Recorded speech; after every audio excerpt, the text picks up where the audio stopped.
Free शराब और by one get one शराब का नाम सुनकर आपको अरविंद केजरीवाल जरूर याद आते होंगे। वही अरविंद केजरीवाल जो दिल्ली के सीएम रह चुके हैं, क्योंकि दिल्ली में केजरीवाल ने एक के साथ एक फ्री शराब की स्कीम निकाली हुई थी। इसके बाद क्या हुआ आप सब जानते हैं। उनके साथ उनके कई मंत्री और नेता जेल भी जा चुके हैं। बहरहाल अभी केजरीवाल जेल से बाहर है और अपनी पार्टी को मजबूत करने में लगे हैं। लेकिन आपको लग रहा होगा हम शराब और केजरीवाल की बात क्यों कर रहे हैं, तो बता दें कि अब आंध्र प्रदेश में भी शराब को लेकर सरकार की तरफ से एक नई नीति बनाई गई है। नीति क्या है कि किसी भी ब्रांड की 180 मिलीलीटर शराब को सिर्फ 99 रुपए मतलब 99 रुपए में बेचा जाएगा। सरकार ने सभी स्थापित ब्रांडों की शराब सस्ती कीमतों पर उपलब्ध कराने का निर्णय लिया है। बता दें कि सचिवालय में मुख्यमंत्री एन चंद्रबाबू नायडू की अध्यक्षता में हुई राज्य मंत्रिमंडल की बैठक में यह मंजूरी दे दी गई है। नई नीति को मंजूरी देते हुए मंत्रिमंडल ने कहा कि गुणवत्ता, मात्रा और सामर्थ्य सुनिश्चित करना इसका मुख्य उद्देश्य है। मतलब जो शराब को 99 में बेचेंगे उसका मुख्य उद्देश्य भी है। बैठक के बाद मीडिया से बात करते हुए सूचना एवं जनसंपर्क मंत्री के पार्थ सारथी ने कहा कि शराब की दुकानों के लिए लाइसेंस लॉटरी सिस्टम के जरिए 2 साल के लिए दिया जाएगा। लाइसेंस चाहने वालों से 2 लाख रुपए का गैर वापसी योग्य आवेदन शुल्क लिया जाएगा। यानी उन्होंने कहा कि शराब की बिक्री सुबह 10 बजे से रात 10 बजे के बीच की जाएगी और इसके 4 स्लैब बनाए गए हैं। वो स्लैब क्या है वो समझते हैं। 50 लाख रुपए से लेकर 85 लाख रुपए तक के 4 स्लैब बनाए गए हैं, वो होंगे और दुकान मालिकों को उनकी बिक्री पर 20% का लाभ मिलेगा। समझाते हुए स्लैब उन्होंने कहा कि शराब की दुकानों में से कम 10% दुकानें ताड़ी निकालने वालों के लिए आरक्षित होंगी। मंत्री ने यह भी कहा कि सरकार 12 प्रीमियम दुकानों को 5 साल की अवधि के लिए लाइसेंस देगी। इन प्रीमियम दुकानों के लिए लाइसेंस शुल्क 1 करोड़ रुपए होगा। इन दुकानों के लिए गैर वापसी योग्य आवेदन शुल्क 15 लाख रुपए होगा।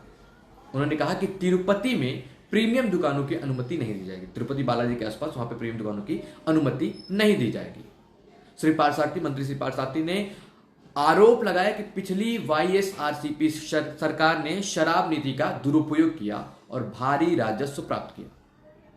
पिछली सरकार ने घटिया गुणवत्ता वाली शराब उपलब्ध कराई, जिससे उपभोक्ताओं को स्वास्थ्य संबंधी समस्याओं का सामना करना पड़ा।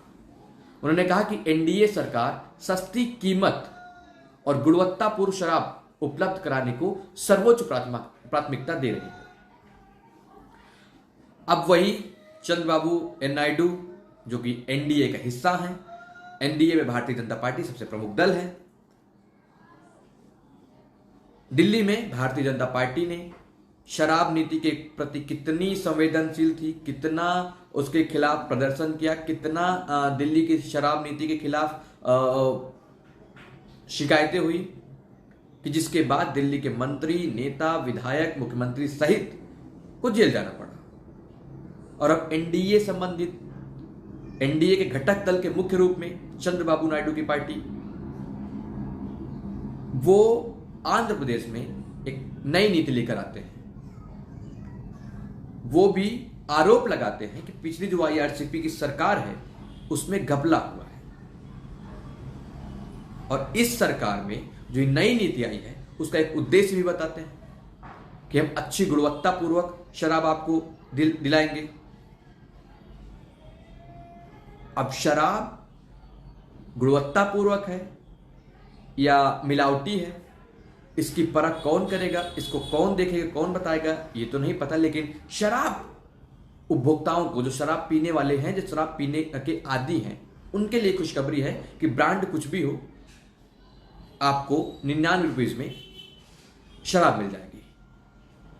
आप आसपास के राज्य वाले भी खुशी मना रहे होंगे, उनको भी लगेगा कि ठीक है, अब 99 रुपीज में उनको अच्छे ब्रांड वाली शराब मिलेगी। उसकी क्या गुणवत्ता होगी वो तो पीने वाले ही बताएंगे। आप इस स्कीम से क्या समझते हैं, क्या सोचते हैं? और एनडीए के घटक दल, मुख्य घटक दल के रूप में काम कर रही नायडू जो आंध्र प्रदेश के सीएम हैं, उनके इस कदम से आप क्या समझते हैं वो हमें कमेंट बॉक्स में जरूर बताएं।